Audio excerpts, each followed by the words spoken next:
Hello student, आज हम Archimedes principles के स्टेटमेंट को समझेंगे। ओके, क्या स्टेटमेंट है? It states that when a body is immersed wholly और partly in a liquid at rest.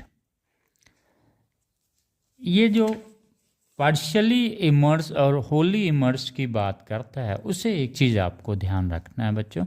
जैसे सपोज कोई ये बॉडी है, राइट, उसका वॉल्यूम v है, तो इसका जो मास होगा क्या होगा?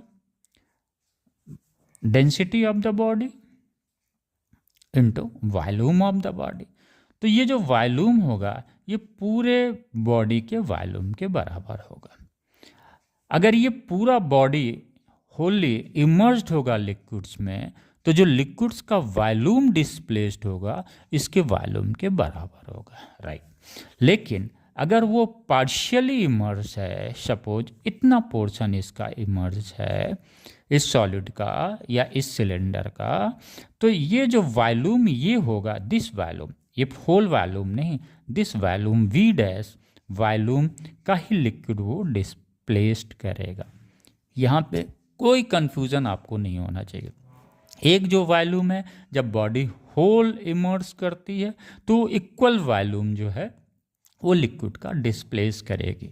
लेकिन जब पार्शियली वो इमर्स करती है तो जो पोर्शन इमर्स्ड होता है उसी के वॉल्यूम के इक्वल वो लिक्विड को डिस्प्लेस करता है। यानी जो लिक्विड्स का वॉल्यूम जो डिस्प्लेस्ड होता है equal to the volume immersed of the body होता है। क्लियर हो गया? आइए इसके स्टेटमेंट्स को हम लोग समझते हैं।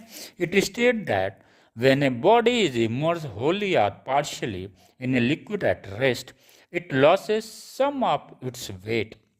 The loss in weight of the body in the liquid is equal to the weight of the liquid displaced by immersed part of the body. फिर से हम रिपीट करते हैं। It states that when a body is immersed wholly or partially in a liquid at rest, it loses some of its weight.